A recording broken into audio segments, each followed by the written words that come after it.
L'homme qui jouait au football avec un sourire. L'histoire de Ronaldinho. Ce n'est pas une histoire de sacrifice et de larmes. Ce n'est pas non plus une tragédie. C'est l'histoire d'un enfant brésilien qui n'a jamais cessé de s'amuser, même au sommet du monde. Un homme qui a fait pleurer de joie des stades entiers, qui a dribblé des adversaires comme on taquine un ami, et qui a rappelé au football que c'est avant tout un jeu. Les garçons du Porto Alegre. Né le 20 et 1 mars 1980 à Porto Alegre, dans le sud du Brésil, Ronaldinho de Assis Moreira était le fils de João, un ouvrier de chantier naval et joueur de foot amateur, et de Dona Miguelina, une vendeuse. Son frère aîné, Roberto, était footballeur professionnel. Très tôt, le destin lui sourit. À 8 ans, son père mourut d'une crise cardiaque dans la piscine de la maison familiale. Ronaldinho avait le cœur brisé, mais il fit une promesse. Il jouerait pour son père et il jouerait avec la joie que son père lui avait enseignée. Son premier surnom n'était pas Ronaldinho.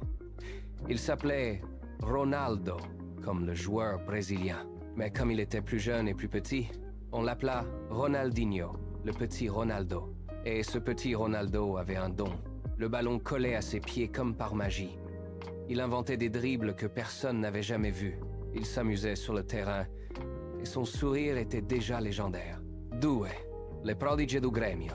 À 17 ans, il fit ses débuts professionnels au Grêmio de Porto Alegre. En 3 ans, il devint une star au Brésil. Mais le monde ne le connaissait pas encore. Puis vint la Coupe du Monde 2002, au Japon et en Corée. Ronaldinho avait 22 ans. Il n'était pas la star de l'équipe Ronaldo, le vrai, et Rivaldo étaient les leaders. Mais lors du quart de finale contre l'Angleterre, il écrivit son premier chef-d'œuvre. À la 50e minute, l'Angleterre menait 1-0. L'arbitre siffla un coup franc à 35 mètres des buts anglais. Personne n'y croyait. Ronaldinho s'approcha. David Seaman, le gardien anglais, était mal positionné. Ronaldinho frappa. Le ballon partit en cloche, décrivit une parabole irréelle. Et Loba Seaman surpris. 2-1 pour le Brésil. Le stade entier resta muet, puis explosa. Le Brésil gagna sa 5e Coupe du Monde. Ronaldinho était devenu une légende mondiale. Son sourire éclairait la planète.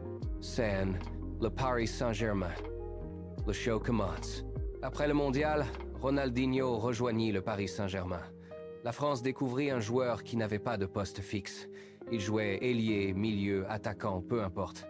Il driblait, il s'amusait, il faisait des elasticos, le mouvement de balancier avec le pied, des lambrettas, le coup du sombrero, des passes aveugles.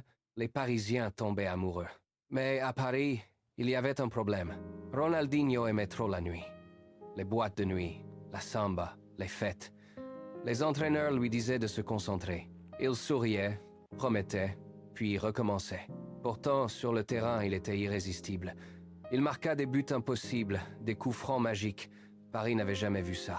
Après 3 ans, le Barça vint le chercher. Ronaldinho allait devenir le roi du monde. 2004 hasta 2006. Le magicien de Barcelone. Quand Ronaldinho arriva au FC Barcelone, le club était en crise. Il n'avait rien gagné depuis des années. Les joueurs étaient tristes, les supporters désespérés. Ronaldinho changea tout.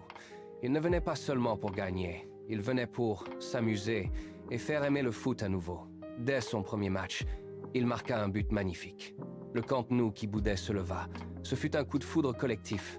Les 2 années suivantes furent un feu d'artifice permanent. En 2004 à 2005, il remporta le championnat d'Espagne. En 2005 à 2006, il remporta la Ligue des Champions. Et surtout, il gagna 2 ballons d'or consécutifs, 2004, 2005. Il fut élu joueur de l'année FIFA. Il était officiellement le meilleur joueur du monde. Mais ce n'est pas pour les trophées qu'on se souvient de lui. On se souvient de ses gestes. Le but debout contre le Valencia. Il reçut le ballon dans la surface, feinta un tir, puis un autre, puis un 3e, puis en profita pour marquer alors que 4 défenseurs étaient au sol. L'applaudissement du Bernabéu. En 2005, au stade du Real Madrid, il marqua un but si exceptionnel que les supporters madrilènes, ses ennemis jurés, se levèrent pour l'applaudir. Du jamais vu. Zinedine Zidane lui-même l'applaudit. Son sourire permanent. Même quand on le taclait, même quand il ratait un but, il souriait. Pour lui, le football était une danse, une fête, une célébration. Wouh, le déclin. Le samba éternel, mais le corps fatigué. À 26 ans, Ronaldinho était au sommet. Puis, en 2006, la Coupe du Monde en Allemagne arriva. Le Brésil était favori, mais l'équipe déçue. Ronaldinho, épuisé par les fêtes et la pression, joua mal. Le Brésil fut éliminé en quart de finale. Après cela, quelque chose se brisa. À Barcelone, l'arrivée de Pep Guardiola, un entraîneur strict, signa la fin.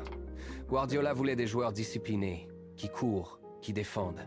Ronaldinho voulait encore s'amuser, sortir, danser.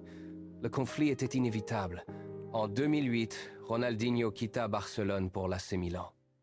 Il eut quelques éclairs de génie à Milan, mais son corps ne suivait plus.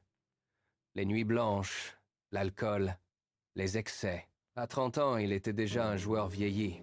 Lui qui aurait pu régner 10 ans s'éteignit en 5. Les années suivantes furent une longue descente. Flamengo, Brésil, Atlético Mineiro, Querétaro, Mexique, puis des clubs en Turquie, en Inde, et même une brève aventure en prison après une fausse arrestation au Paraguay. Il avait utilisé un faux passeport. Les titres de journaux se moquaient. Ronaldinho, le gâchis. Mais lui, il souriait toujours. 6. L'héritage. Le roi du plaisir. Aujourd'hui, Ronaldinho n'a plus de club. Il est retraité. Il vit entre le Brésil et l'Espagne, apparaît dans des publicités, des matchs de gala, et sur Instagram où il poste des vidéos de lui jouant au foot avec des enfants, toujours souriant. Quand on lui demande s'il regrette de ne pas avoir fait une plus longue carrière, il répond « Je n'ai aucun regret. J'ai fait ce que j'aimais, et je l'ai fait avec joie.